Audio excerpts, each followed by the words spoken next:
Chapter 125. Swift escorted Emma into his office.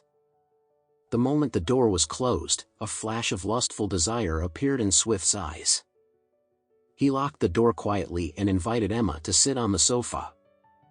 Emma was feeling a little awkward and gawky. She sat opposite him with her hands folded on her thighs. Swift started with a smile. "Miss Richard, may I know what is the occasion of your visit today?" Emma managed a timid smile and said, "Frankly speaking, Mr. Swift, our company is having some problems with our cash flow recently. So I would like to ask if you can let us buy the first batch of materials on credit, please?" "On credit, huh?" Swift withdrew his smile and replaced it with a frown. "Miss Richard, I'm sure you must be aware of my company's policy. We never allow credit payment or deliver the materials first. It's always, pay first and materials are delivered later." "I know," Emma said apologetically, "my hands are tied right now, but don't worry, the project we're working on is a collaboration with the Diamond Group, which is the largest company in Oris Hill. They will definitely not default on our project payment. So, when the payment is settled, we'll pay you back immediately." Swift chuckled twice and said, "Yes, you are right, but you have to know that it's nothing personal. Miss Richard, do you know why I set the rule of not allowing credit payment?" Emma shook her head. "Why?" "I had a soft touch in the past. My customers wanted to get the goods first, then settled the payment later. I agreed because I wanted to build a solid network with them and also expand my business. All of them claimed that they would settle the payment once the other party settled theirs, and as a result, I have more than $400 million in my credit account that have yet to be returned." "What? So much?"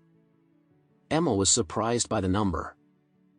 The net worth of the entirety of Richard Group was only over $150 million.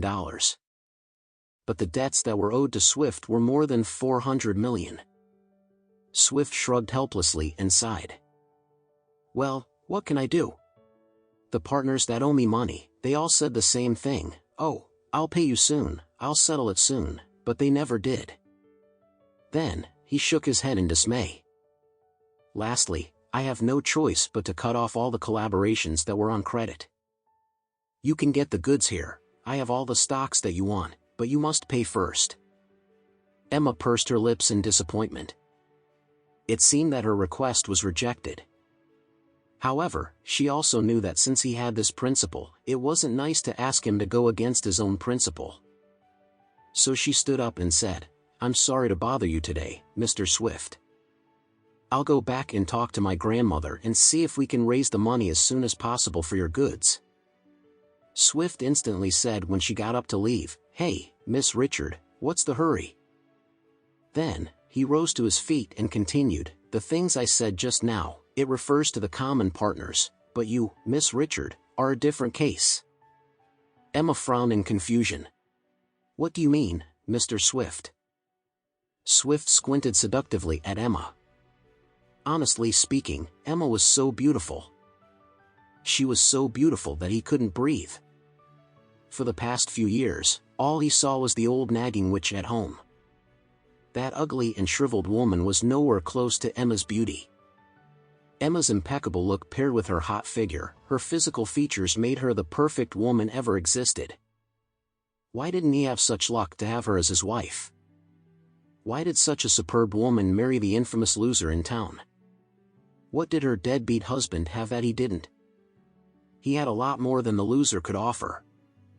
Swift's heart itched with lust and passion when he thought of it.